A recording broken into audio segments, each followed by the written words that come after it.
পাতা ঝরিয়া গেলে মতির নিশানা আজরাইল আসিলে কারো কফিয়ত চলবে না। ঠিক কিনা বলেন?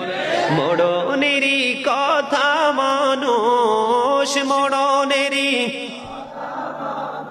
স্মরণ কেন করো না? তওবা নামে গাছটি আছে, পাতায় পাতায় লেখা আছে মানুষের হায়াত। সেই পাতা ঝরিয়া গেলে, সেই পাতা ঝরিয়া গেলে মতির নিশানা আজরাইল আসিলে কারো কফিয়ত চলবে না। ঠিক কিনা বলেন? মরণেরই কথা মানুষ মরণেরই স্মরণ কেন করো না? তওবা